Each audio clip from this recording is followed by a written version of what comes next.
If someone you love betrays you, do you scream? Do you stay silent? Or do you walk into a room full of billionaires, transfer $42 million in front of live cameras, and leave without shedding a single tear? Welcome to Mr. Hearthline Stories. If you've ever believed that dignity is louder than revenge, that a quiet woman walking away can shake an empire, then you're in the right place. Please take a second to like this video, subscribe to our family, and drop a comment below. Tell us where you're watching from, or just say, I am with you, Mr. Hearthline. The world had opinions, but Delaney only had memories. She closed her eyes and let her mind drift. Past the betrayal, past the office, past the day at all. Shattered to one final morning before everything went cold. It had been spring. Their penthouse had smelled of eucalyptus and linen. She had woken to the sound of him humming a song he used to sing when they were broke and happy, before boardrooms and private jets became his playground. Nico was beside her, tracing invisible shapes on her stomach, his lips following his fingertips. With reverence. You're still my favorite chapter, he whispered, voice cracked from sleep. I'd rewrite every line just to get back here. He hadn't made love to her that way in months. His hands had trembled like he was holding a miracle. His mouth traveled over the swell of her belly as though their baby was listening. His breath had caught when she moaned his name. Her fingers tangled in his hair. The sun painted their skin gold, but she remembered feeling something deeper, like grief dressed up as intimacy. Even as he entered her, slowly, deliberately, as if to prove something to the unborn child. Between them, Delaney had known. He was slipping away. Now, in the present, she sat alone in that Brooklyn apartment with nothing but that memory for warmth. Her eyes locked on the dusty envelope resting on the table. The one Nico had once mocked. Our silly little post-nup, he'd called it, laughing at the kitchen counter while she'd drafted it like a fool in love. If you're reading this, the voiceover whispered in her head, it means he hurt you, and you're thinking about disappearing. It was her own voice, from 10 years ago, a letter she wrote to her future self before the wedding, back when love still felt like a safe place to land. She unfolded the letter again, her handwriting shaky but clear. Fight for your peace harder than he fought to keep you. Her stomach turned as her palm grazed her belly. The baby fluttered faintly, like a reminder. She hadn't cried yet. Not when she saw Sloan. Not when she walked out of the office. Not even when she signed the transfer order for $42 million. But now, as thunder cracked in the distance and the baby shifted again, Delaney exhaled a broken sound, a sound not quite a sob but not far from it. In the other room, the faucet dripped. Steady. Predictable. Unlike Nico. She thought of all the things he had promised. A home. Family. Forever. And now? Now she was hiding in a rented apartment in Brooklyn with fake paperwork, a burner phone, and a silence that threatened to bury her alive. But she wasn't destroyed. Not yet. She had a letter. She had a plan. And in that moment, she wasn't just a broken wife with a full womb. She was a woman about to make a billionaire beg. The rain had eased by midday. Delaney pulled into the underground garage of Callahan Industries with Thai takeout in one hand and a small, glossy envelope tucked into her purse, the ultrasound print from her last visit. Their baby had finally turned. The nurse had laughed and said it meant good luck. Delaney hadn't laughed, but she'd smiled, because she was going to surprise Nico with the photo, because she still believed in that moment, in him. She stepped into the private elevator and pressed the top floor. Her pass still worked. That meant he hadn't revoked it. She took that as a sign. The executive floor of Callahan Industries was too quiet for a Wednesday. The front receptionist glanced up, startled. Mrs. Callahan. Oh, I didn't know you were coming. Delaney offered a soft smile. Surprises are the only thing left in this marriage. Camille thought. I'd bring lunch. The girl looked down nervously. He's in a meeting. Delaney murmured, already walking toward his office. She didn't knock. She never had to. The moan came before the door opened. Not a cry of pain, but a slow, breathy sound, followed by a groan that didn't belong to her husband. Delaney froze for 2 seconds. Then she pushed the door open. The image burned itself into her mind instantly. Sloan Rivas, her husband on her knees, blouse hanging open, hair wild. Her lipstick was smudged across Nico's lower stomach. His hands were in her hair, not pulling away. Nico's eyes widened the second he saw Delaney. He stepped back. Sloan didn't even stop. It was Delaney who broke the moment. Not with a scream, not with rage, but with silence. She walked forward calmly, set the takeout bag on his glass desk, then reached into her purse and pulled out her phone. One photo. Click. Sloan finally froze. Her mouth parted. Her hands shook as she scrambled up. Delaney didn't look at her. She looked directly at Nico. "You forgot your lunch," she said, and turned around. No tears, no demands, no confrontation, just an exit. The kind a man never forgets. She walked back through the executive wing without a word. Back down the elevator. Back into the car. Her hands didn't tremble until she reached the freeway. And even then, she didn't cry. Not until she pulled into the underground vault at the Midtown Private Banking Center. Delaney sat across from a senior banker whose name she couldn't recall. All she remembered was how his hands stopped mid-typing when he saw the numbers on her screen. "You're moving the full amount?" he asked. She nodded. 42 million. To the trust. Today. He blinked. "Is everything all right, Mrs. Callahan?" She smiled. "It will be. Once it's no longer Mrs. Callahan." That night, Delaney returned home to the penthouse alone. Nico didn't follow her. He didn't call. She didn't expect him to. She pulled out the dusty envelope from the kitchen drawer. The one labeled, Postnup. Agreement, emergency use only. Nico had laughed at it once. "Why do we need this, Laney?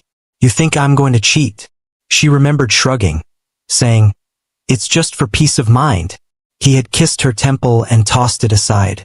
Now she opened it, reviewed the terms. One clause glared back at her. Clause 7b. Infidelity results in complete forfeiture of spousal rights and shared assets. He had signed it, casually, with a glass of wine in hand. And now it was about to ruin him. Delaney exhaled slowly, cradling her belly.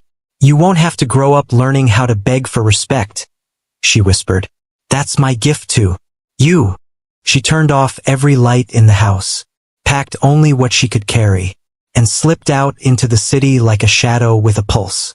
3 hours before sunrise, Delaney sat alone at a corner table in an all-night diner just outside Queens. Her coat draped around her like armor, and her wedding band lay on the counter next to her untouched tea. The diner smelled of burnt toast and cheap syrup. A teenager mopped the floor nearby, earbuds in, oblivious to the woman recalibrating her life one line item at a time.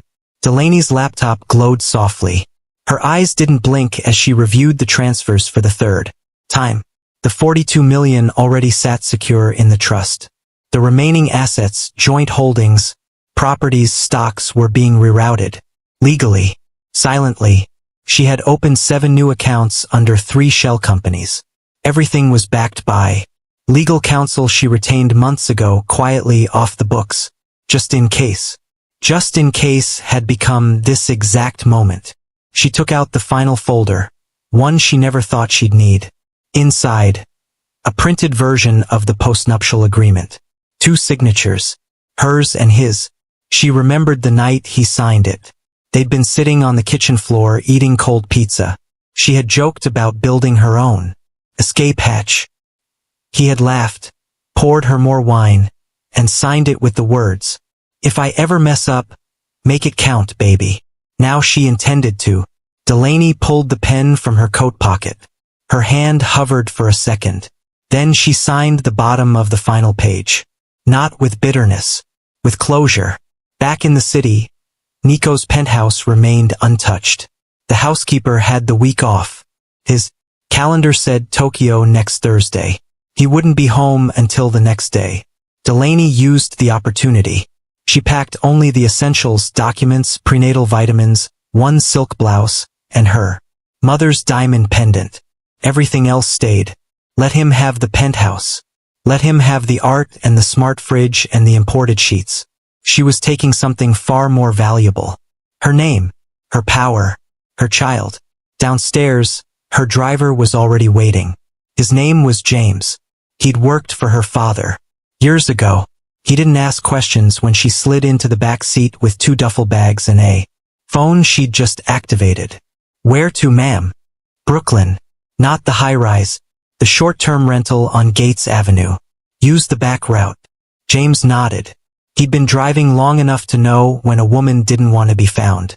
As the skyline dimmed behind them, Delaney rolled down the window and let the wind slap her cheeks. She closed her eyes and pictured Nico walking into the office the next day. No warning. No wife. Just absence. He would search for clues. Find none. He would call her. She would never answer. By the time he figured out what she'd done, it would be too late. At the rental, the apartment was small but warm. She liked that. No voice assistant. No floor-to-ceiling windows. Just real keys and a squeaky heater. She placed the signed post-nup on the kitchen table like a war medal, stared at it a moment, and then reached for the recorder. To my future self, she said softly, pressing record. Tonight you did something brave. You didn't shout. You didn't break anything. You didn't turn into the woman he accused you of being when he got caught. You just walked. And that is going to be the beginning of everything. She stopped the recording, saved it under a file name only she would recognize. Then she reached for the ultrasound photo she never got to show him. It was still in her purse, uncreased, untouched. In the background, the radiator hissed. The street outside had gone quiet. Delaney lay down on the mattress, one hand over her belly, the other over the signed post-nup. She whispered nothing, not even to herself, because the war had just begun, and this time she was the one holding the detonator. The Callahan Industries headquarters hadn't seen this much media traffic since the IPO 5 years ago. 2 full press rows lined the back of the boardroom. Cameras, flashes, whispers. News outlets leaned forward, anticipating the announcement of what insiders were already calling the Amazon merger of the decade. The CEO himself, Nico Callahan, sat at the head of the mahogany table, cufflinks gleaming, wedding band missing. No one asked, because no one dared. He looked calm, collected, a man ready to dominate headlines again, for the right reasons this time. He nodded to his legal counsel. The folder marked acquisition summary slid across the table. Before we proceed, Nico said, adjusting his watch, I want to say thank you for believing in this company, even through distractions. Laughter from the board. A few forced chuckles from the media. Then, the door opened. Every head turned. Delaney walked in. 8 months pregnant. Stilettos clicking on marble. Coat draped elegantly. Over one shoulder. A collective inhale swept the room. No one had seen her in weeks. Rumors swirled. Gossip blogs guessed everything from mental health retreats to fleeing the country. But she was here now. And she wasn't hiding. She didn't speak right away. Just walked the full length of the room, past analysts, past shareholders, past legal teams. She reached the table and placed a red-sealed envelope directly in front of Nico. He blinked once. Delaney, he started, rising from his chair. She lifted one hand. The silence returned like a courtroom verdict. For the record, she said clearly, Clause 7b. Infidelity triggers full forfeiture. Gasps. Audible ones. The legal team scrambled. Someone fumbled their coffee. The press leaned forward so fast. A microphone hit the floor. Delaney didn't flinch. She looked Nico in the eye, and then sat down in the chair next to him. Not like a woman returning home, but like one returning to finish something. Nico's lips parted, but no words came out. Delaney reached into her handbag, pulled out her phone, opened an app with a single fingerprint scan. Her finger hovered above the screen. "You once said," she murmured, "that your legacy would outlive anything I could do." She tapped the screen. A digital confirmation beeped. Seconds later, the finance director's tablet lit up. "Transfer complete. $42 million. The Moore Foundation for Widowed Mothers." Nico stared at the number. The same trust he tried to block her from funding when she first mentioned it. The one he mocked at dinner parties. Delaney stood again. "I figured I'd start my new life by giving birth to my values. Not just your name." She turned and walked back out of the boardroom. The same heels, the same calm, except now the entire building knew, and the empire was bleeding from the inside. Delaney didn't rush. She exited the boardroom the way she entered it. Controlled, poised, unreadable. The doors closed behind her like a final chapter. Inside, chaos erupted. One reporter shouted, "Was that real?" Another waved a phone, already live-streaming. A young analyst near the projector whispered, "Did she just end the deal?" Nico remained frozen, hands still on the envelope. He hadn't opened it yet. Didn't need to. He knew what it said. Clause 7b was just one line of legal text. But today it became a hammer. On the street below, Delaney stepped into a waiting car. James, her driver, didn't speak. He'd seen the news alert light up seconds after she stepped inside. "Where to?" he asked quietly. She looked out the window at the glass tower she used to call her legacy. "Home," she said. "Not their penthouse. Her Brooklyn apartment." Upstairs in the boardroom, Nico stood. Opened the envelope. Read the terms again, slowly this time. "Infidelity results in immediate forfeiture of marital and business equity claims. Pre-agreed asset separation enforced upon violation. All property held in joint trust is to be surrendered unconditionally." His legal counsel's voice was shaking. "She signed this last week, sir. Everything is valid." "She had this ready?" Nico muttered. A new voice chimed in. One of the shareholders. "You didn't think she'd stay quiet, did you?" Outside, reporters flooded the sidewalk. Delaney's photo, heels, bump, envelope hit every news channel within the hour. Headlines exploded. Callahan wife transfers $42 million to charity. Drops infidelity. Bomb in boardroom. Pregnant ex-MRS.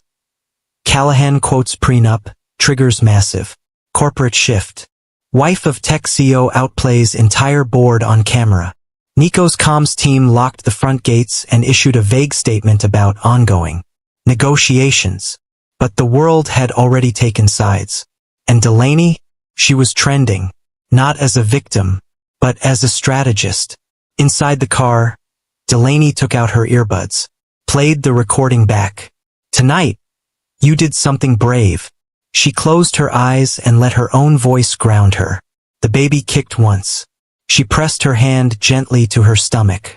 "You're safe now," she whispered. "Mama's not playing defense anymore."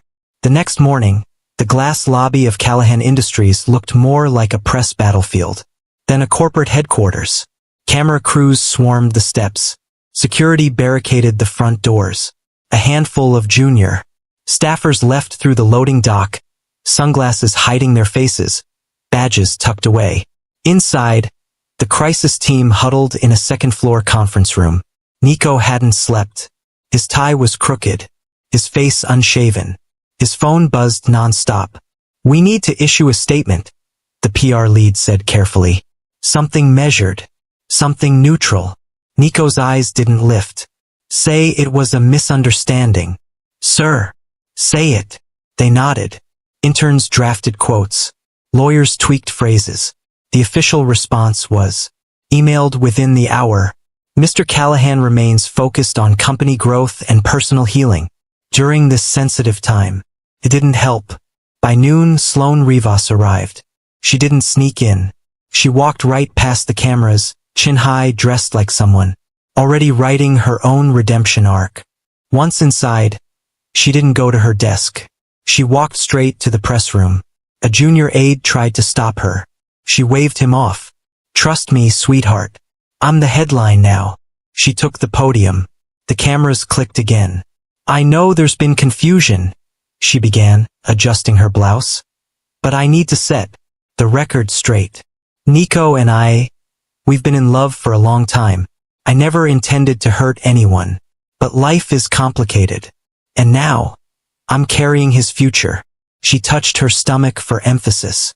There was no bump, but the pause sold it. Reporters scribbled. Some gasped. One photographer got the shot. Sloane holding her midsection like she'd just made history. Upstairs, Nico watched from his office.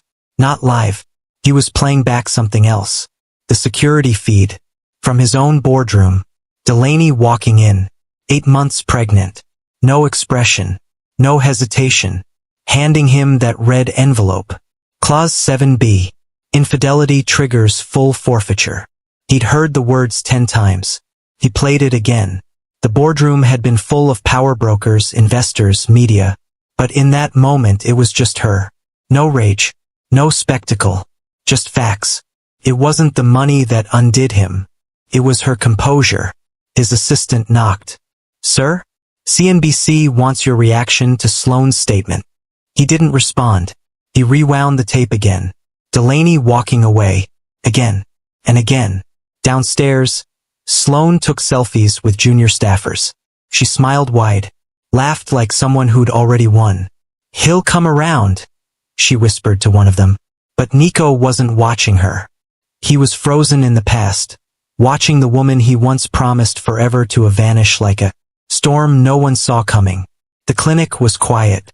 Not the kind of quiet that brings peace, but the kind that swells under fluorescent lights and settles into your skin like fog. Delaney sat in the far corner, away from the windows, away from the women holding clipboards and purses and guilt. Her name wasn't real. The ID she handed over said, Erica Hayes. The address was a P.O. box in Albany. The phone number was a prepaid burner. She stared at the intake form, left most of it blank. Only one line was marked with clarity. How many weeks? 32. The receptionist didn't say much after that. She handed Delaney a wristband. Light blue. She tucked it under her sleeve. The hallway smelled of bleach and old books. She followed the nurse without question. The walls were painted in colors that tried to hard to be calming, muted peach, pale mint. The nurse glanced over her chart and gave the kind of smile that professionals learn over years, warm but detached. You're still early enough to have options, the nurse said softly. Delaney's hand pressed gently against her stomach. The baby shifted. Just a flutter. Hiccup of life. I know, Delaney replied. Her voice wasn't cracked. Not yet. The consultation room had one chair and a cot. A monitor stood in the corner. A box of tissues on the counter. A laminated pamphlet with 3 bold words. It's your decision. Delaney didn't touch it. She stared at the floor. The doctor will be in soon, the nurse said. I'll give you some time. The door clicked shut. Delaney didn't move. Not for a while. The last time she'd been in a room like this, Nico was beside her, smiling, holding her hand. The ultrasound tech had joked, that baby's already practicing kicks for the World Cup. Delaney had laughed. Nico had kissed her temple. Now she was sitting alone with a fake name and a future she no longer recognized. The door opened again. This time it was the doctor. A woman, maybe early 40s. Kind eyes. No judgment in her voice. You're Erica? Delaney nodded. The doctor sat, reviewed her chart. Spoke gently, professionally. Explained timelines. Options. Risks. Then she asked, Are you sure? That was it. 3 words. Delaney opened her mouth. Nothing came out. Her hands folded over her belly again. The weight of the child within her felt heavier than ever, not physically, but in the way it pinned her down between 2 impossible truths. This child came from a man who wrecked her without hesitation. But the child itself had done nothing wrong. She blinked back something sharp and whispered, No, that's the problem. The doctor didn't push. She nodded once. Then I'll walk you out. Delaney stepped into the freezing night like someone leaving a courtroom with no verdict. Snow flurried lightly. A wind kicked up the hem of her coat. She wrapped it tighter. Her phone vibrated once. She ignored it, then threw it in the trash bin outside the clinic door. She stood there for a long moment, in the cold, alone, then began to walk, not toward a cab, not toward a bus, just forward. Her heels clicked against the sidewalk like punctuation marks in a sentence she hadn't finished writing. She didn't know where she was going, only that she couldn't stay still, and somehow, that felt like enough. The airport was colder than she expected. Delaney moved through the terminal in a long wool coat and sunglasses, a duffel bag slung over her shoulder, her walk steady but slow. She avoided eye contact, wore no makeup, no signature jewelry, no trace of the woman whose name once trended in finance blogs and bridal magazines. The name on her boarding pass read E. Hayes. She'd booked the ticket hours earlier. One way, cash only, Montreal. No one would think to look for her in Canada. She didn't bring a coat for the snow. Only the ultrasound photo, still tucked into her journal. The gate was quiet. Most passengers were families heading home, tired business travelers, slouched over phones. No one noticed the woman sitting by the window, gently rubbing her stomach and staring into clouds. She didn't eat, didn't sleep, didn't speak. She simply boarded when called, settled into an aisle seat toward the back, and stared forward, like she was watching her past dissolve through the windshield. 2 hours into the flight, the pain started. Not sharp, not sudden, just enough to make her shift in her seat. Her hand gripped the armrest. Her eyes flicked to the flight attendant passing by. "Water?" Delaney asked, voice low. Right away. She didn't mention the cramps, didn't want attention, but the second wave hit harder. A deep pressure that wrapped around her lower back and pulled. She gritted her teeth, pressed both hands to her belly. Not now, not here. 30 minutes later, the cabin lights dimmed for descent. Except Delaney's body had other plans. She doubled over once, then again, then couldn't sit up. The woman beside her reached out. "Are you okay?" Delaney shook her head, breath short. I think it's happening." The flight attendant rushed over. Panic rippled through the rear cabin. "We need medical assistance. Is there a doctor on board?" Someone hit the call button. A man in 3C stood up. "Nurse." He rushed back. Delaney clutched his wrist. "I'm 32 weeks. Okay, we'll take care of you." But they were still in the air. The pilot announced an emergency landing. "We're 37 minutes out. Please remain calm." But the ground traffic was backed up. Weather, icy runways, delays. Delaney couldn't hold it. Her body betrayed her. The contractions came faster, sharper, closer. The nurse did what he could, towels, breath coaching, soft reassurance. But the pain overtook everything. By the time the plane touched down, her screams had faded into silence. The EMTs rushed in with a stretcher. Blood stained her thighs.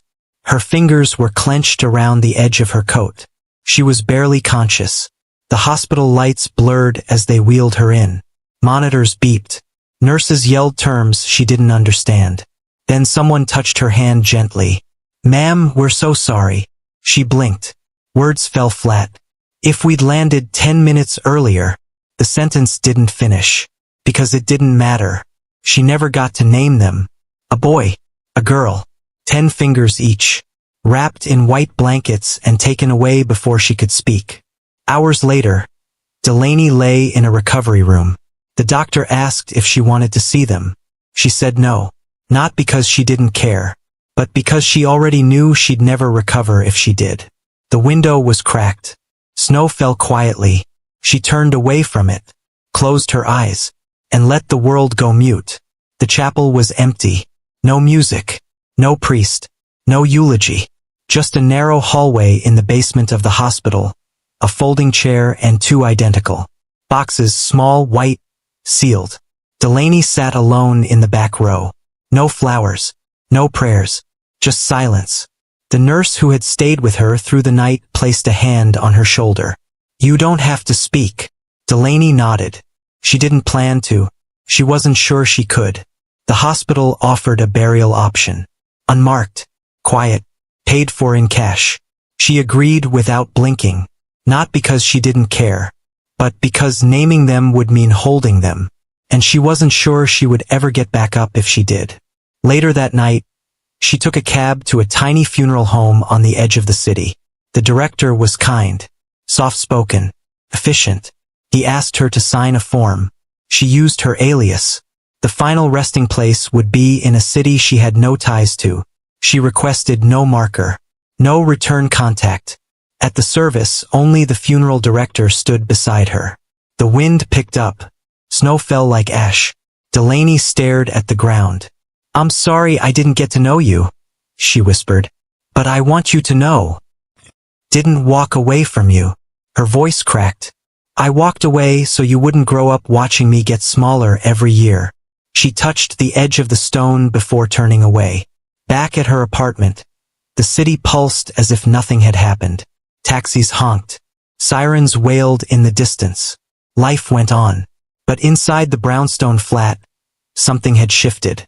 Delaney opened her closet, took out every gown, blazer, and evening dress Nico had ever bought her. She packed them into a trash bag. Then she pulled out the shoebox labeled "Before."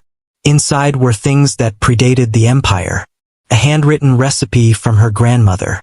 A necklace her sister made in college. An old journal filled with dreams that never involved private jets or red carpets. She placed them carefully on her nightstand, one by one. That night she didn't cry. She didn't eat. She simply lay in bed, a single lamp glowing beside her, writing a letter she wouldn't sign.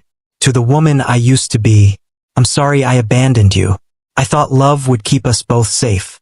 I thought forever meant protection. I was wrong."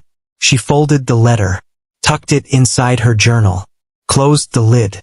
At dawn, Delaney walked 4 blocks to a UPS store and shipped the journal to a P.O. box in North Carolina. She didn't want to burn it. She just wanted it far away. Then she returned home, poured herself a cup of tea, and stared at her reflection in the mirror. The woman looking back didn't look broken. She looked unfamiliar, and that somehow was progress. There was no press blackout. In fact, the media blitz seemed louder than ever. 3 weeks after the boardroom collapse, Sloane Rivas stood on the steps of a Manhattan boutique hotel, dressed in ivory and pearls, flanked by 2 publicists and a paid stylist. She hadn't just embraced the scandal, she'd monetized it.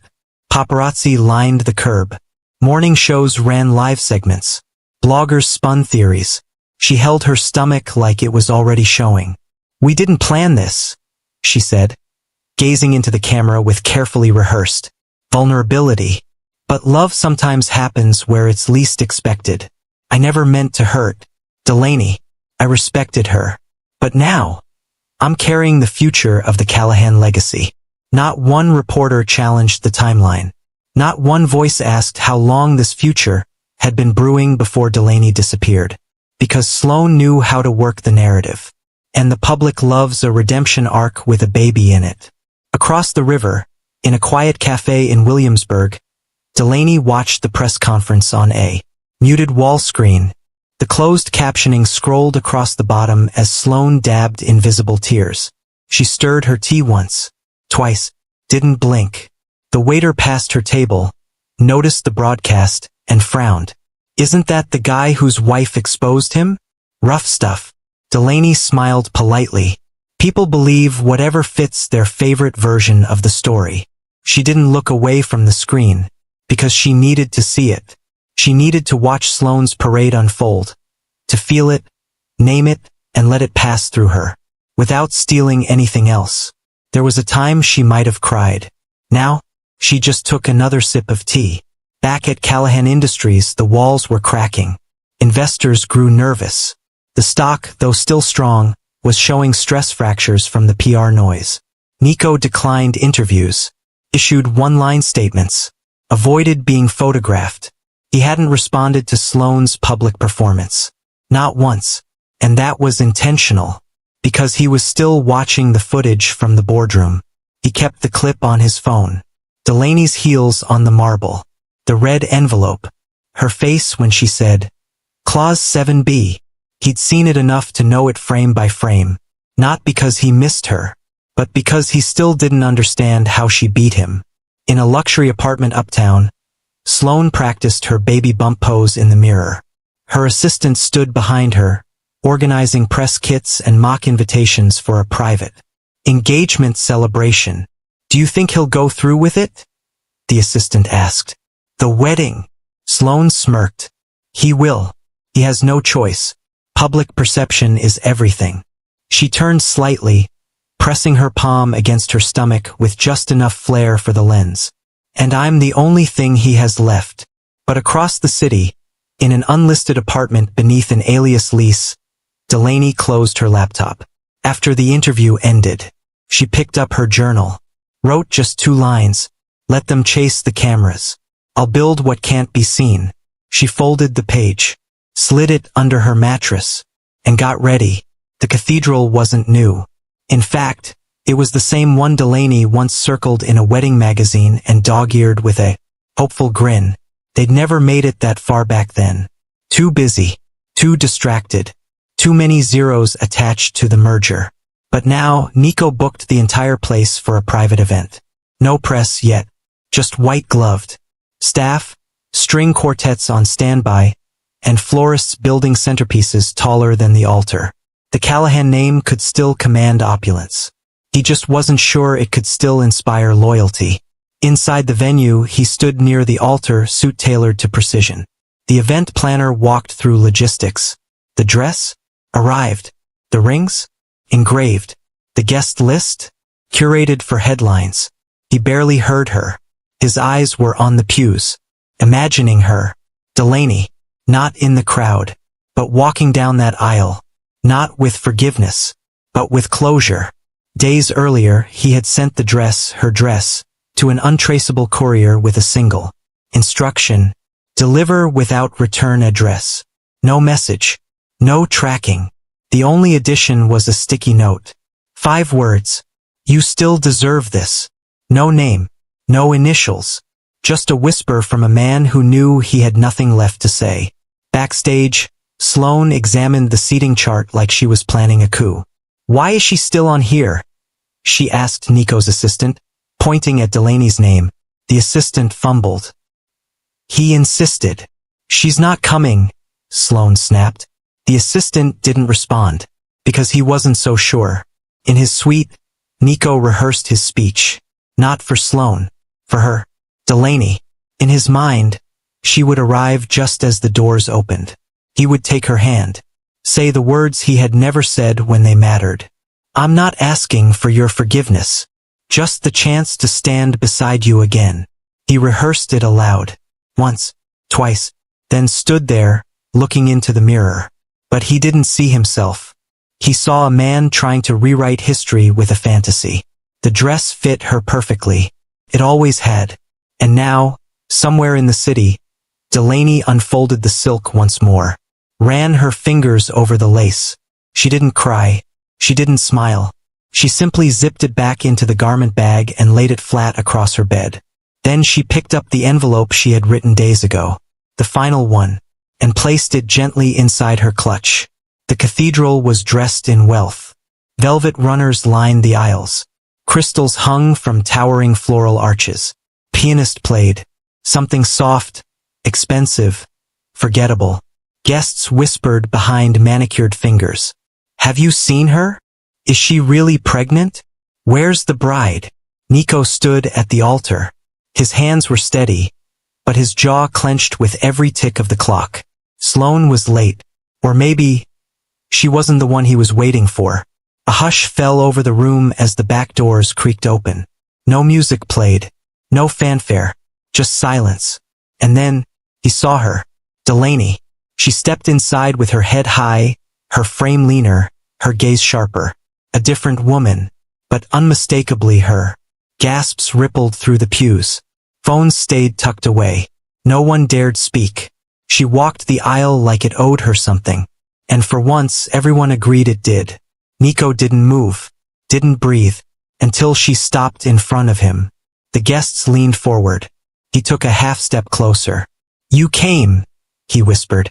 She didn't nod, didn't smile, just opened her clutch, and handed him an envelope.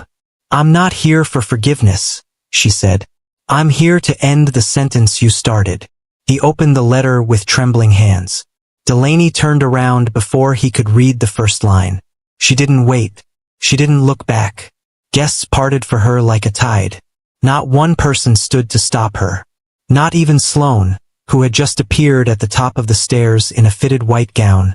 Confused and breathless. Delaney didn't see her. Didn't need to. At the door, she paused. Not for dramatics, but because that was the last time she would ever look at Nico Callahan with expectation. And in that pause, she felt nothing. Not rage, not regret, not even relief, just distance. The kind you don't come back from. Outside, the cold slapped her bare shoulders. She didn't flinch. She stepped into the waiting black car, closed the door, and let the past collapse behind her. The envelope felt heavier than paper. Nico stood alone at the altar, fingers tracing the seal she'd left behind. The guests didn't move. Sloane hovered halfway down the aisle, her mouth slightly open, veil still untouched. But all eyes were on him. He broke the seal and began to read. To my future self, if he ever cheats, walks away, or makes you feel invisible, don't scream, don't beg, just walk. You wrote this 10 years ago, and now you need it more than ever. You thought love was enough. You thought building an empire together meant safety. Didn't. He loved the sound of your laugh, but not the silence of your anger. He loved your light, but expected you to keep shining even when he dimmed it. Nico's hands trembled. He turned to the next page. If you're reading this, it means you finally stopped shrinking yourself for someone else's comfort. It means you remembered who you were before he crowned himself your purpose. You are not disposable. You are not an accessory to anyone's legacy. And when you leave like the storm he never saw coming. He stopped reading aloud, but the letter didn't stop speaking. In his head, her voice took over. Calm. Sure. Clear. You built this empire on my back, and now I'm done carrying it. Don't come looking for me. Don't romanticize this. You had everything, and still asked for more. You took what was soft and made it suffer. So now I leave you with silence. The kind you can't fix with flowers or money or press releases. He folded the letter slowly, looked out at the sea of frozen guests, then toward the back doors, still swinging from her exit. She wasn't coming back, and now the whole room knew it. Upstairs, Sloane finally moved, tossed the bouquet onto a nearby table, and disappeared through a side hallway, heels clicking faster with every step. No one followed her, because the wedding was over, before it ever began. Outside, a light snow began to fall. Delaney sat in the back seat of the car, window cracked. She didn't cry. She didn't smile. She simply stared ahead as the driver pulled off from the curb. In her lap was the garment bag. Inside, the wedding dress she never wore, folded neatly, untouched, just like the version of herself that used to wait for love to come correct. The altar was still. Guests whispered behind hands. Some stood, unsure if they should remain seated or follow the bride who never arrived. But Nico didn't move. He clutched the folded letter in one hand, the other still resting at his side like a man who had forgotten how to fight. Sloane stood in the aisle, dressed tight against her frame, lips pressed into a forced smile that couldn't mask the panic growing behind her eyes. She waited for him to say something. Anything. He didn't. Not to her. Not to anyone. The string quartet in the corner slowly stopped playing. One by one, guests began to rise, gathering coats and murmuring their goodbyes. There would be no toasts, no reception, no headlines celebrating new beginnings. Only a name now soaked in quiet disgrace. Sloane finally walked toward the front, heels slicing into the carpet like knives. She humiliated you, she hissed. In front of your board, the press, your investors.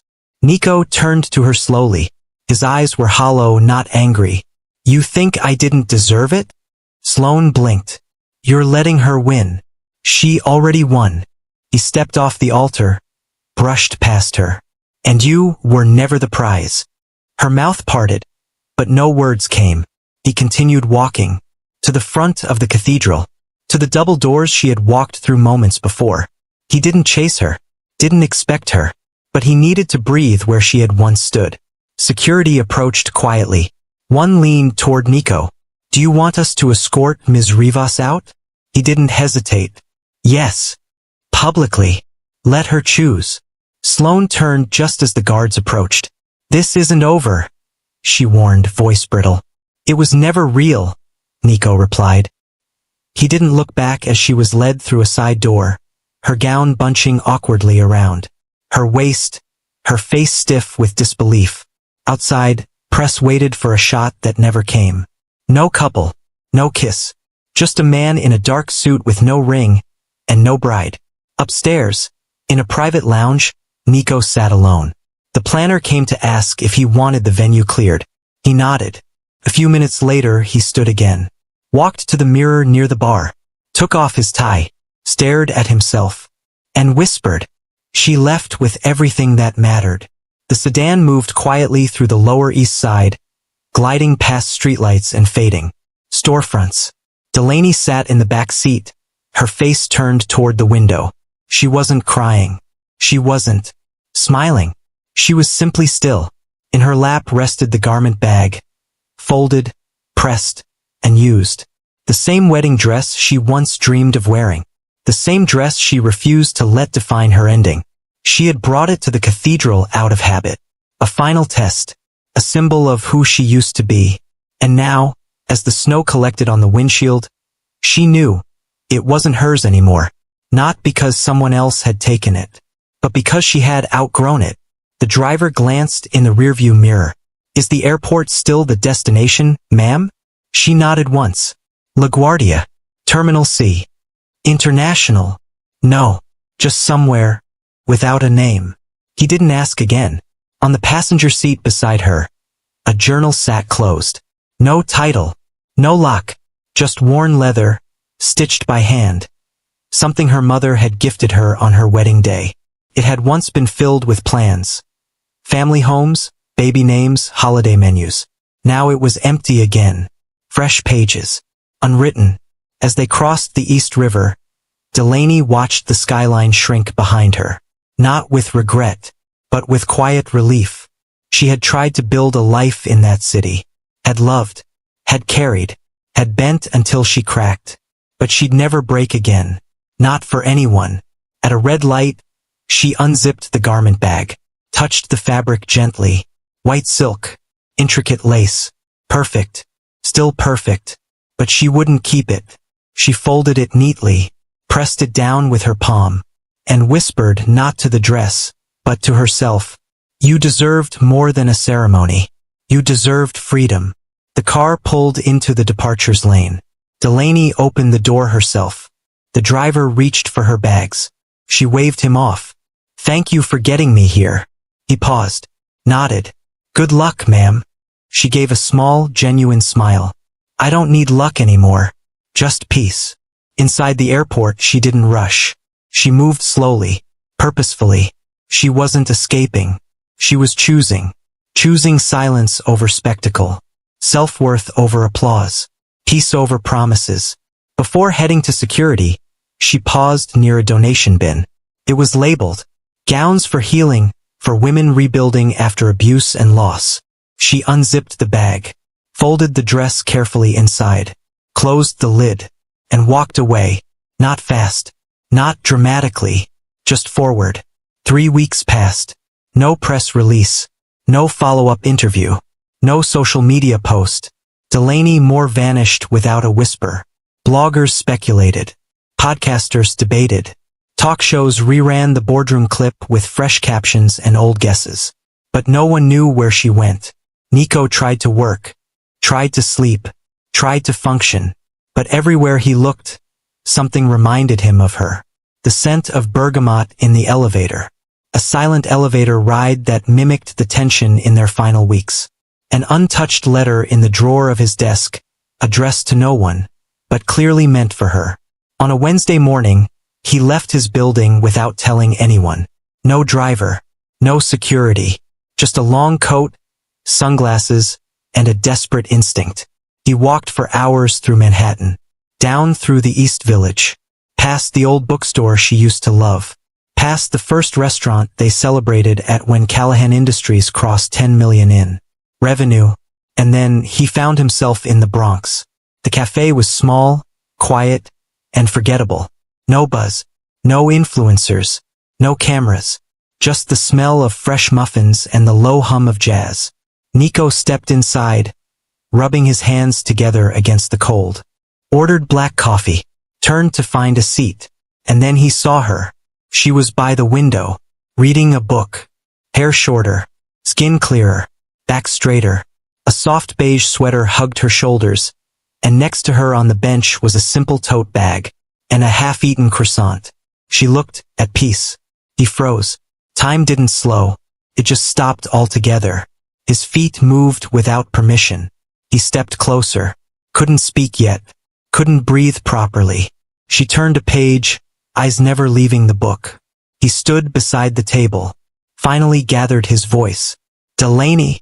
She looked up. Blink. Pause. A soft smile. You have the wrong person. It wasn't cruel. It wasn't cold. Just factual. And final. She returned to her book. Like he was nothing more than a curious interruption. Like she'd never memorized the curve of his jaw or the cadence of his walk. He stood there dumbstruck, hands in his coat, mouth slightly parted. But she didn't look back. Not even when he turned and walked out. Outside, the snow had returned. He stepped into it. And for the first time in his life, Nico Callahan didn't know what to do next. Delaney didn't flinch when he walked away. She didn't even mark the moment with a breath. She simply turned another page, finished her tea, folded the corner of her book and slipped it into her tote, and rose. Outside, the snow had thickened. She pulled on a soft knit beanie, wrapped her scarf twice, and stepped into the cold like someone born for it. No rush, no destination anyone could track. Just a quiet freedom in her walk, and a stillness Nico would never understand. 3 blocks from the cafe, she paused at a crosswalk. A child tugged at her coat, laughing, pointing at her boots. His mother apologized. Delaney smiled.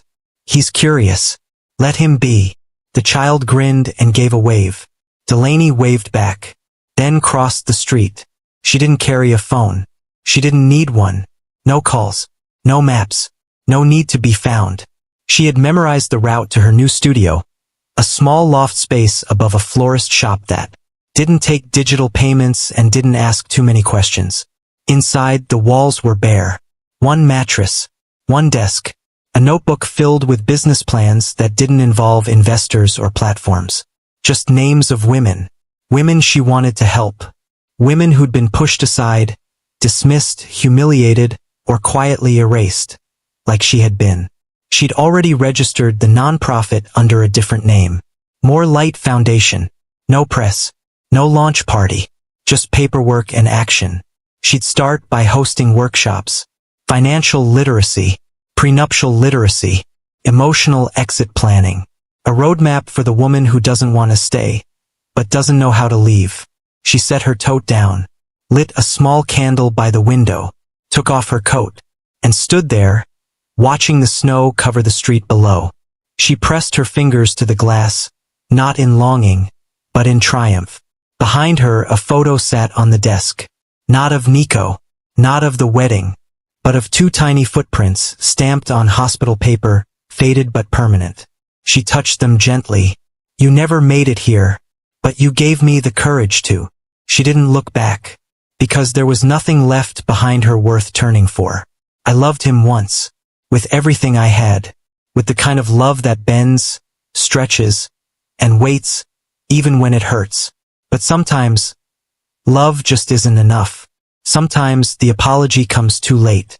Sometimes, silence is louder than promises.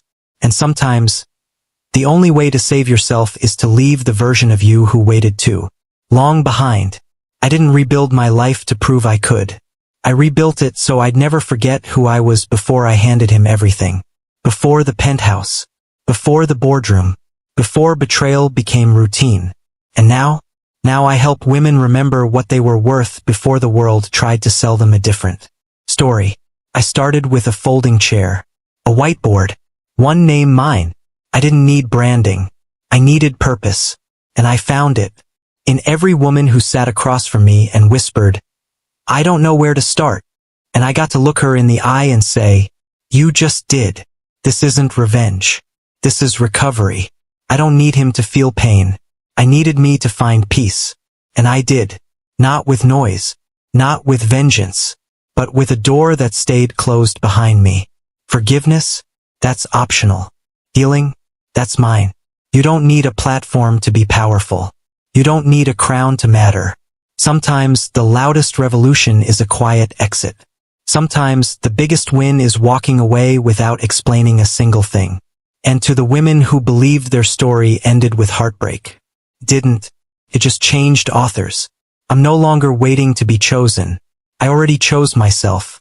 If you believe that silence can be strength, if you believe walking away isn't weakness, but wisdom, and if you believe more women need to hear stories like this one, then help us tell them.